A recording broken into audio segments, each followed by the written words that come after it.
Today I'm joined by Keesja Gofers. Keesja is Olympian 2016, representing Australia in water polo. Biggest achievements: silver medalist at the World Championships 2013, bronze medalist World Championships 2019. Welcome, Keesja. Thank you. Thanks for having me. Keesja, I saw on your Instagram profile you're a florally conscious athlete. What does that mean? So I've studied and am qualified to be a florist. So I love all things nature, all things creative. So it's a bit of a strange combination for an athlete to be a florist as well. So that's why I just want to let people know a little bit more about my personality, and that I'm florally conscious and also conscious about the planet and the environment. I'm really, I think being sustainable is really important, and that's also something that I'm passionate about. So water polo, flowers, and the environment. How did you get into water polo? I have 3 elder sisters, and so they're 5 years older than me. So they had started playing water polo, and my mum would drag me along to go and play with them, and watch them. And I got bored, so I wanted to jump in too. So that's really how I started. I wanted to copy my sisters, and get in the pool. And when they were training, my mum and I would sit up the back in the pool, and she would chuck balls to me, and I would chase them. And then as soon as I could, I started playing for my club. So I just wanted to be like my sisters. So they're the real reason I started playing water polo. Oh, really cool. I've actually recently spoken to Inge de Bruin, the Dutch swimmer, and her brother was also a water polo player, Olympian. And she wanted to become a water polo player, but she didn't have the ball handling skills. So she became a swimmer. The rest is history. Oh, well, I think she could have stuck with it. She would have been pretty good, I reckon. Well, the world of swimming would have missed a good swimmer. But I mean, she's a very good swimmer, so I think she made a good choice. Yeah. Cool. In your life as an athlete, what was your darkest moment? I think I have to narrow it down to 2 moments. I couldn't just say one thing, because I think I had 2 moments for me that really have made me into the athlete that I am now. And they've even though they were my darkest moments, they've pushed me forward more than even some of my greatest highlights. So the first one, so I went to the 2013 World Championships, where we got the silver medal in Barcelona. And then the following international season, after our national club championships, my coach pulled me aside and dropped me from the national team. We then, my club did really well at the club championships. I got MVP of the national club competition, but I was dropped from the national team. So, there's a part of you that thinks, oh, this is also unfair. How can I be one thing and not make the national team? But what I decided to go away and do was think about, how am I going to make it into this team again? I know that I can do it. What are the things that are going to make sure that I get back into the team? And so I asked the coach, what do I need to work on? And the first 2 months, he said, you need to be stronger. So I went to the gym and, worked as hard as I could in the gym, and I got stronger. And then 2 months later, I said, okay, I'm stronger. What do I do now? And he said, you need to make these swimming times. And so I went back, and every day, I was working at the time as a receptionist. Every day at lunchtime, I got to the pool and I swam laps and I made the swimming times. And then it was something else, shooting, I think. So I worked on my shooting. And then finally he said, you know what? We just have too many people in your position. You're playing on the right-hander side of the pool. So basically in water polo, you've got right-hander side and the left-hander side. Mostly people, if you're left-hand dominant, you go on the left-hander side. And if you're right-hand dominant, you go on the right-hander side. And I'm right-hand dominant. So I was playing on the right-hander side, and he said, basically, there's too many people there. If you want to make this team, you're going to have to change position. And so I said, okay, here we go. So I swapped sides, and finally I made that World Cup team. I made the next World Champs team, and then made the Olympic team. So that was how a dark, dark moment, when you flip it around, you can recover from it, and you end up being the athlete you are, because you kind of take a step back and realize that you can do little things step by step to get there. I guess my second moment was in Rio, when we lost our quarterfinal. So going into the Olympics, at previous tournaments, we'd finished always in the top four. We'd always finished in the top four, and mostly, top the second or third place. So we went in there, we were confident, and we thought we're going to come away with a medal. At the last two Olympics, the team had got bronze. And so, we were coming off the back of a really confident team. And so going into the Olympics, I never was in any doubt that we were gonna come home with a medal. And then we went into our quarterfinal, and we were up by 5. And then slowly, the game ends in a draw. And we have a penalty shootout to finish the game, and we end up losing to Hungary. They go through to the semifinals. We go down to playoff for 5th to 8th. And that night was like such an eye-opener. It was that, you think that it's going to go one way, and it goes the complete opposite way. And we had to get up the next day, and we had to play another game. And we had to get up 2 days later and play another game. And, those are some of the hardest games that I had to play. But I think for me, I'm still in that progression of recovering. So the last 4 years, I've thought, okay, I don't want to feel how I felt again in that quarterfinal. And that doesn't mean losing a game. That means being aware that, you can give everything, and there's a possibility that you might lose. You have to, I think I have a more mature approach to playing the sport, and then I can kind of also appreciate that there are bigger things in life as well. That doesn't mean that I don't want to go to the Olympics and I don't want to win a gold medal, because I do.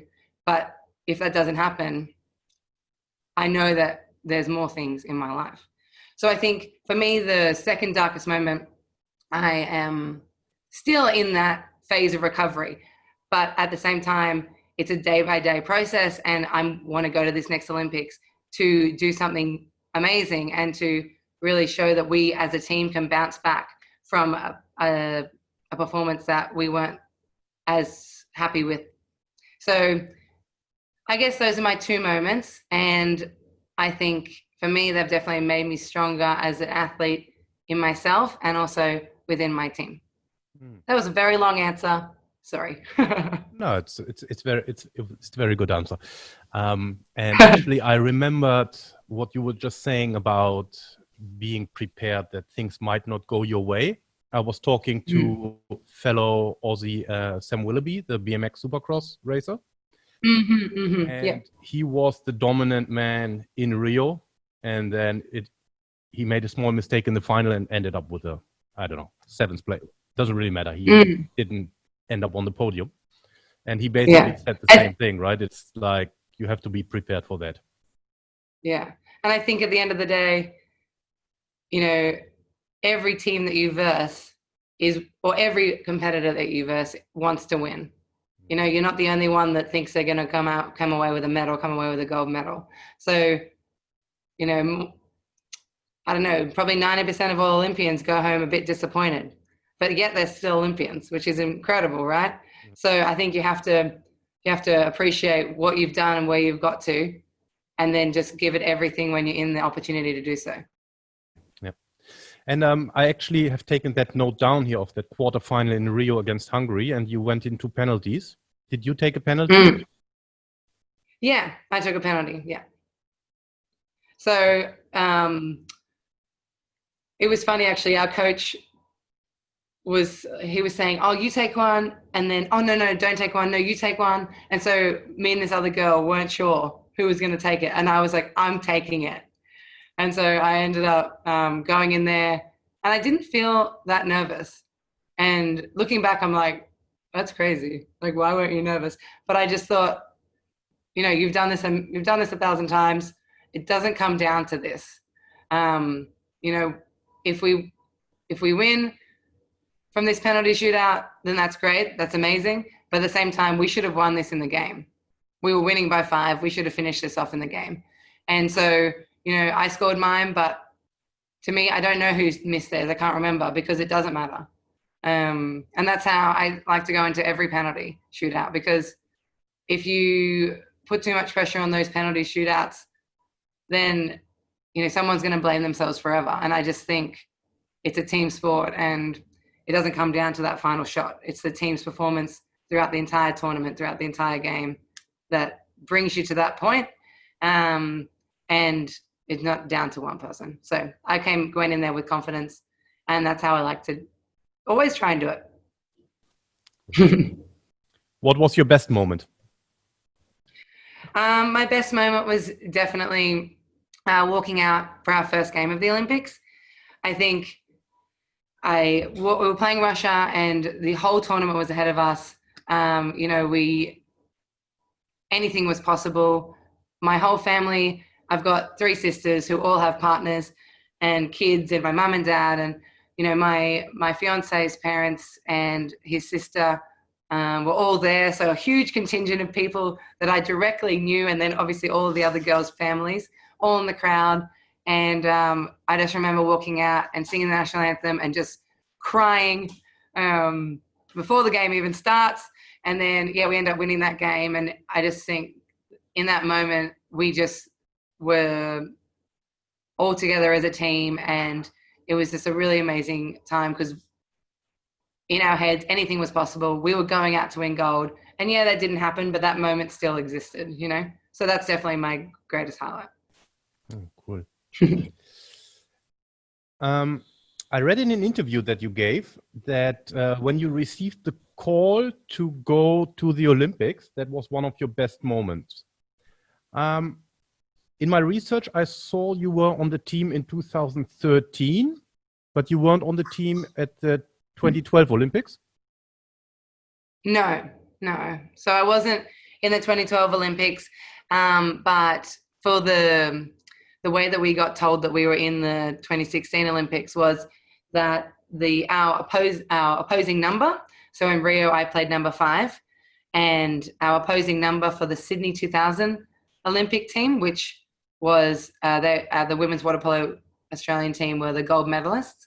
So the gold medal winning Sydney 2000 team, our opposing number. So for me, that was Bronwyn Smith.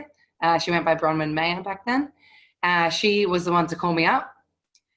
So everyone had the same situation. Their opposing number called them and let them know they were in the Olympic team. Mm-hmm. So our coach had organized that, and I think it was just a really, really special moment. Like, it's amazing when your coach tells you, because you're going to the Olympic Games, but when someone you have grown up idolizing tells you, it's something even more special. That makes a lot of sense. I've read that story, but I couldn't really understand. But now, since you said what it was, really cool. Yeah, really cool. If you could travel back in time 10, 15 years, what advice would you give a younger Keesja? I think for me, I've always tried really hard and given 110%. But I think for me, the advice I give would be train like you're the underdog, but compete like you're the champion. So, train like you've always got to be better. You've always got to improve. Take on every opportunity, try your best. But when you compete, when you jump in that pool for the games, have the confidence to take the shot, to be aggressive, to, dominate your opposition. I think I've slowly worked on my confidence throughout the years, but I started off, training really hard and then getting into games and being anxious or being nervous. So I think for me, it's, train like the underdog, but compete like you're the champion. Hmm. And thinking about young aspiring athletes who might have the same challenge, they train very well, but then once it comes to competition times, they might get nervous and confidence is low. What advice would you give? I think for me, it's when you're, depending on, in a team sport, you're going to come up against, you're going to be one-on-one with an opponent. So there's always something, if you've made a team, there's always something that you can do, that you can think, that you can believe that you can do better than them. It might be really small. It might be, okay, they're the fastest swimmer. They're really fast and you can never catch them. But you think, okay, they're the fastest, but I'm smarter.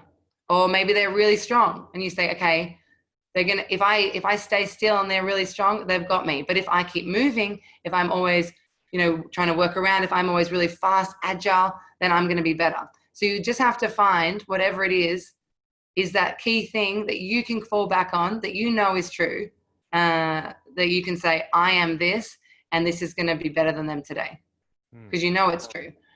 The things, when you get into trouble, is when you say, oh, okay, I'm stronger than that person, and it's not true. So the first attack, they wrestle with you and they push you out of the pool, and you think, oh, I'm not stronger than them.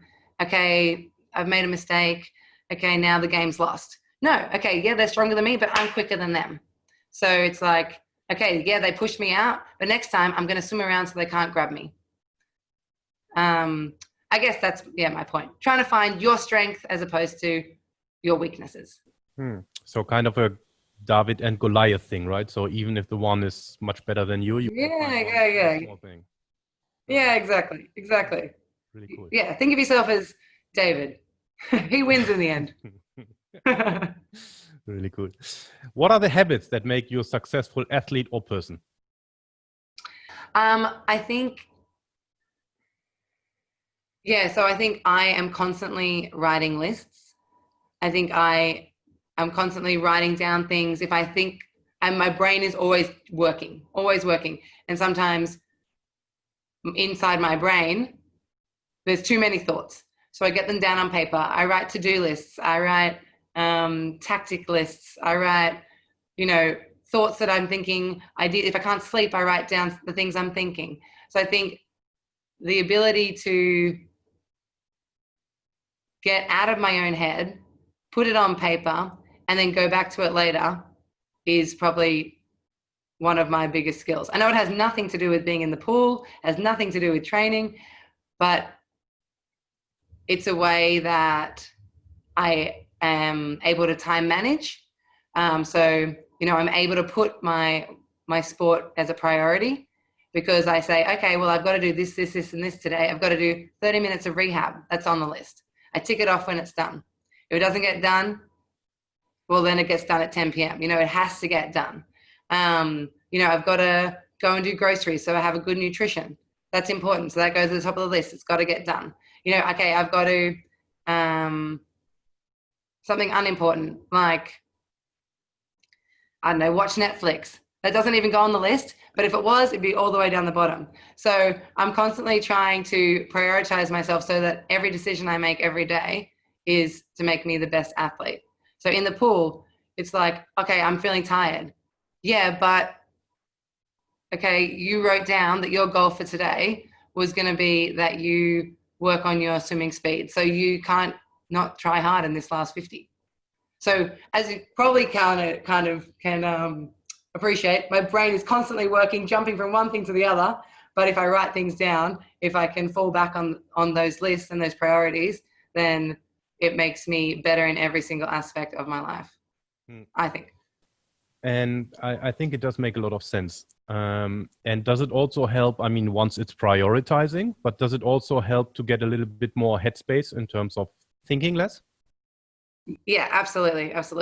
So I think, I can get caught up in my own thoughts, and I've recently, started doing meditation to try and calm my own mind down as well. So I think, maybe that's going to be a helpful piece of advice for someone who's like me, who's constantly thinking. Someone who's really chill and needs to kind of perk up a bit, they're going to be like, why would you do that? Like, that seems crazy. So I think, you've definitely got to find the advice or the skills that are going to work for you and the type of person you are. But yeah, as someone who overthinks and overcomplicates, this is definitely what helps me a lot. I can relate to that. Do you have a morning routine? I do have a morning routine, but it actually happens at night. So with water polo, we are often training at 5 a.m. So that means I'm getting up at 4 a.m., I'm having a coffee, I'm getting in the car, and I'm going to training. So basically, my night routine is so that everything for the next day is organized, is prepared, has been thought about. So, every night before I go to bed, I will pack my bag for the next day. I will make my lunch. I will set up my clothes. I'll stretch. I'll do rehab if I haven't done it. I will, meditate. I'll do those 6 things every night so that the next day I know that everything can run smoothly. If I've got a busy day, if I've got a less restful day, I know that I can, that I've thought about the day and it's already happened the night before, because I don't want to be, waking up at 3:30 to do all those things. So instead I do them at 9 o'clock, not in the night time, the night before. Really cool. How do you prepare for important moments? I think for me, being, as I said, an overthinker, I actually like to treat important moments. I try and make them as normal as other moments. I like to fall back on all the preparation that I've done every single day. So, instead of worrying about, okay, have I worn the right socks? Have I eaten the right food? Which is all really important, and those things that you should think about, but not focus too heavily on. So instead I like to think, okay, I've maybe my car's got a flat tire, but hey, the game's going to be good because I've done the preparation work every single day before today. And I like to kind of think of it as like a brick wall. So day by day for my entire career, I've been building this brick wall, brick by brick. And sometimes a brick gets knocked out, but you've still got a pretty decent meter high brick wall. So, if one day, as I said, I'm feeling really tired because we've had a huge training week. Okay, that's a brick down in the brick wall, but it's still a pretty solid structure. I still know, a lot about water polo. I still have all the same skills. I still have all the same knowledge. There's just one tiny brick missing, but the foundation is really still strong and sturdy. So that's how I like to think about important moments, just like any other moment, just maybe more people watching. Okay, good. How do you overcome setbacks? For me, it's a lot about getting it out, getting my thoughts out. Sometimes that means writing it down. Sometimes, most of the time, it means calling up my fiance and getting it off my chest, communicating, finding if it's a game or if it's if it's a game, being like, okay, well, do we have a chance to fix this and redeem this? What can I do tomorrow? What can I do now that's going to mean that tomorrow I'm going to wake up and I'm going to be able to play a good game the next day or have success the next day? If it's injury, I have been really lucky and I haven't been injured that much, but as I've gotten older, I've had a few injuries. I had a shoulder injury last year, and I think that actually for me has been a hard thing to overcome, because injury is something that you don't have as much control over. So instead of thinking, I had to really try and change the fact that instead of thinking, okay, I can't do this, it's, okay, what can I do and how can I improve something else while I can't, use my shoulder? For example, in water polo, maybe I couldn't do any shooting, but that means that I've got more time to do leg work drills or more time to do, suffer strength and conditioning. So it's a matter of flipping the situation and figuring out how you can move forward. I think also in general, I like to also take into the mindset that water polo is important and it's what I'm doing every single day, and I put a lot of effort and a lot of time and I love it, but it's just a game.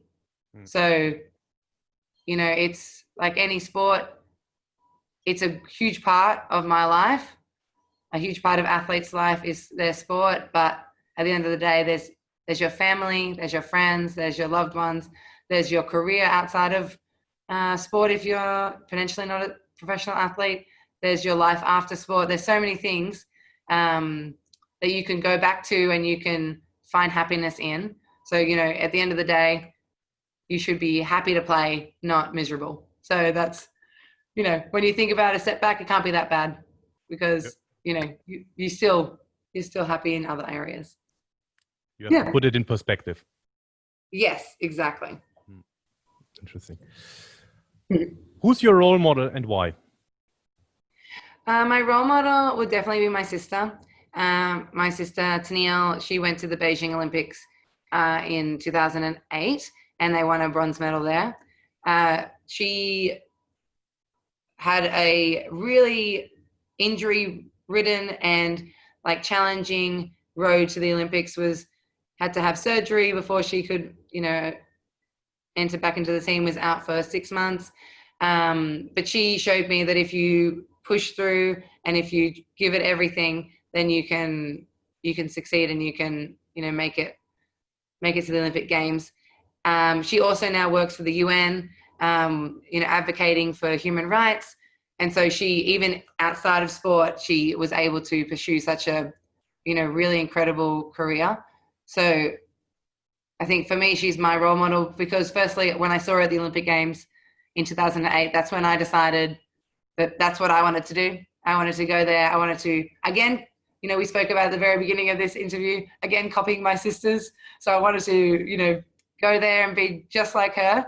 And also in her post-sport career, she's really shown me that you can do anything you want to do and you can really make a difference if you put your mind to it. So she's my role model.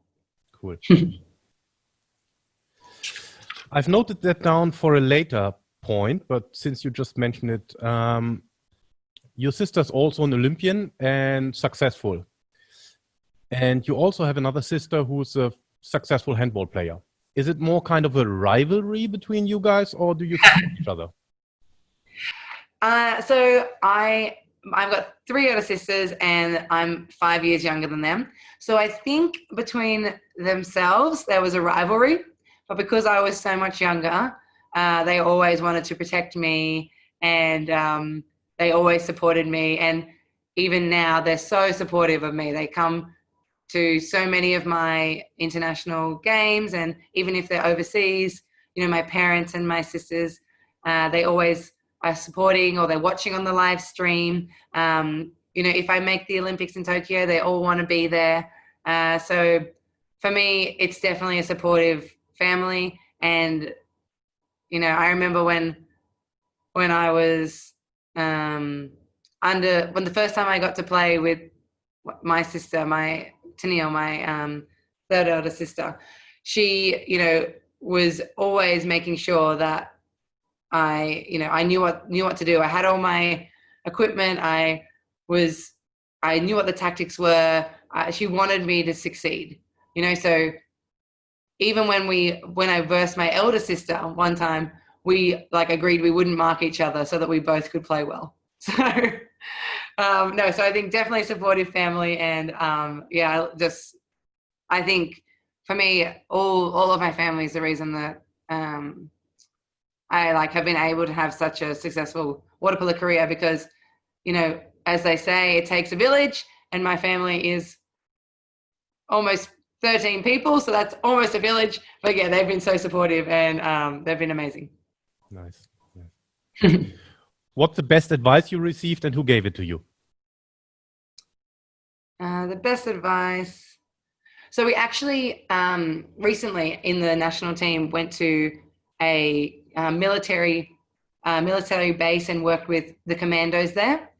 And so it was recently that I got this advice, and I mean, look, you can always say I wish I got it sooner, but when the commando said this to me, actually they were screaming at us the whole time because we have to do physical challenges while they're screaming at us, and we have to try and beat the other teams, and it was all very emotionally overwhelming. But he said to me, don't rush to failure.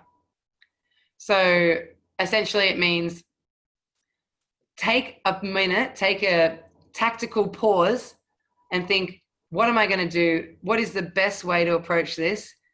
And then go and do it.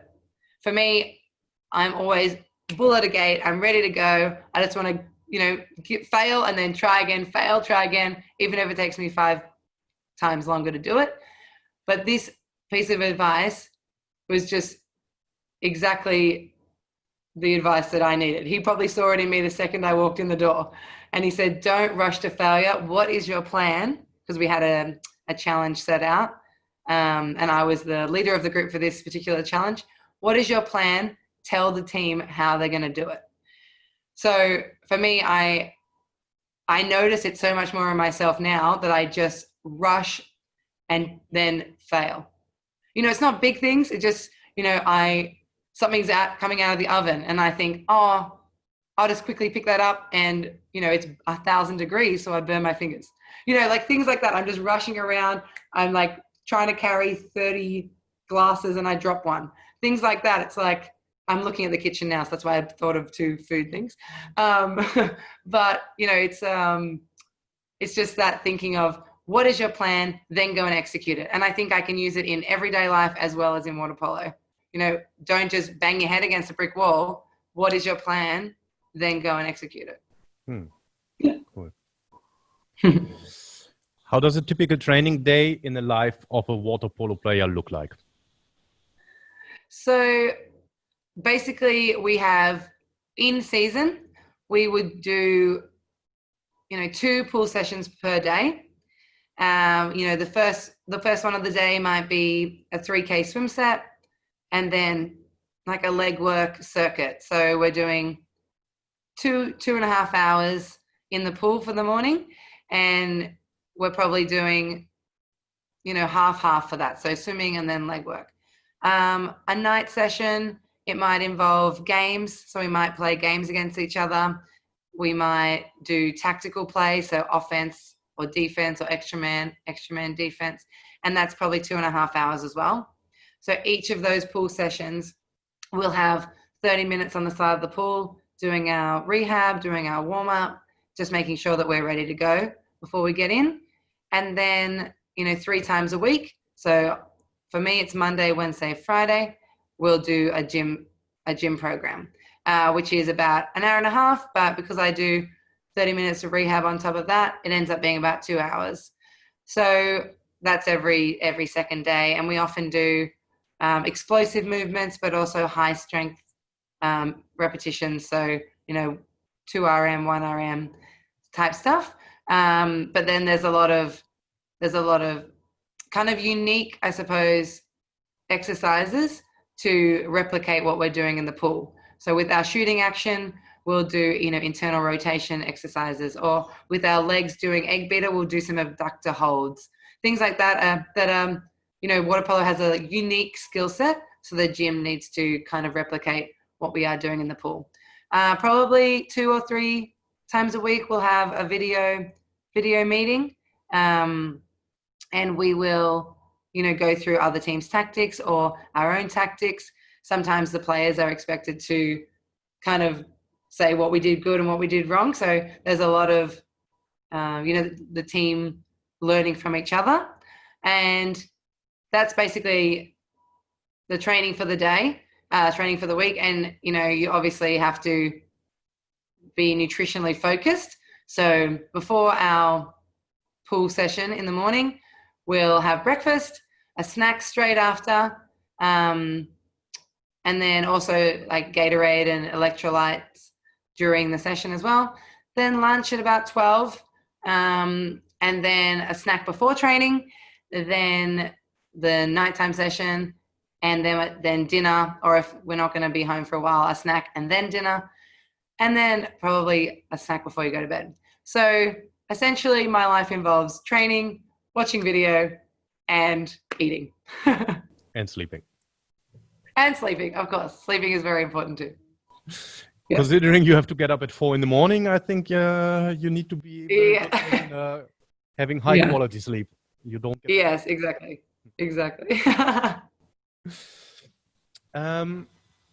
I saw a video of you on Instagram where you did some throwing in the gym.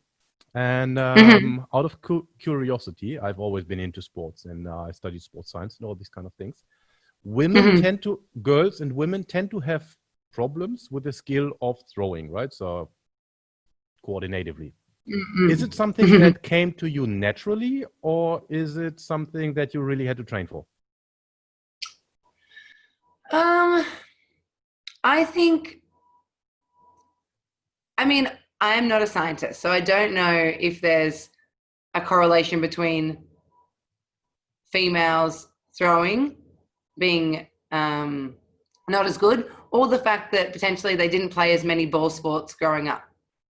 So I think because I was, always around like balls, I was playing water polo, or I was playing netball, which is a ball sport, or basketball. I was always around ball sports when I was younger. I never thought it was anything special to have ball skills. I think for me, I always like to improve my shooting because there's so many different types of shots. So if you watch men and women play, they can all shoot. Everyone has their own type of shot that's natural to them, but then there's also ways where you can diversify to like trick the goalkeeper or to trick the opposition. So you release it a certain way, or you balk a certain, you fake a certain way, so that, so there's always ways to increase your like shooting and passing technique. But I think it's just a matter of the fact that I grew up so young playing ball sports, and it's just a skill that you learn over time. So I think for me, the more girls that get into water polo or ball sports at a young age will improve that dexterity in their hands, because it is just a skill. Like you don't know how to walk initially, and then you figure it out. It's just like that, Yeah, I have my own theory about it, I think it's very close to what you just said. I think it's not a gender difference in the sense of genetics or something. I think it's just because girls don't grow up throwing and catching balls as much as boys do. Yeah. And probably you'll see younger generations also being less able to throw and catch as older generations, because they don't play that much anymore. Yeah, so we got to get them playing water polo, right? For sure. Do you want to nominate someone to be interviewed? I couldn't think of anyone non-water polo related, but did you want someone water polo? That's good. Oh, okay. Okay, well, my best friend in the national team is Leah Yanitsis, and she's a Rio Olympian. And she has a baby, a 1-year-old baby, and she had a break in 2018. She had a break to obviously have her baby, and now she's back in the national squad and trying to get to the Tokyo Olympics. So, her story is a pretty incredible one. There's not too many Olympians, let alone Olympians who have just had babies. So I will nominate her to be your next interview. Oh, really cool. If that's what. Yeah, perfect. And there's a new kind of sport, beach water polo or something like this, and you are an ambassador for it. Can you? Yeah, that's right. So the sport and the competition format, how it works, and your work. Yeah, for sure. So basically at the World Championships, there was the beach water polo tournament. This time round, it was actually held in a pool, but beach water polo has different rules to regular water polo. In Australia, we have beach water polo fours, which is who I'm the ambassador for. And essentially we set up inflatable goals, inflatable field in beaches all around Sydney, all around Australia. And basically it's a continuous game. It's meant for people of all levels, and there's only 4 people per side. So less players and basically a few different rules and a really high speed and really fun way to play water polo in the beach, which as Aussies, we just absolutely love. So yeah, it's, a relatively new sport in Australia, and, we're just loving it here. We're loving it in the summer. And so there's a couple of events, this year that I'm really excited to be a part of and to join in the fun. But yeah, that's what's kind of new in the water polo world, and it's kind of similar to rugby sevens is to rugby. Do you know rugby sevens? But basketball threes is to basketball. So it's just less players, faster pace, a lot of fun, and yeah, it's great. And is it you said 4 players, 3 players, 1 goalie? 3 players, 1 goalie. Yeah. Yeah. That was my question. Okay, so 3 players. Yeah. Yeah. Okay. Yeah. Oh, interesting. And another question that just out of curiosity, a lot of people have difficulties controlling the body in water. So do the people have contact with the ground on the beach, or is it floating? No, so they're floating as well. Okay. But this is a tip, or not a tip. This is like science. The salt water makes you more buoyant, so it's actually a little bit easier. And we actually did an event in winter, so everyone was wearing scuba suits. What are they called? Wetsuits.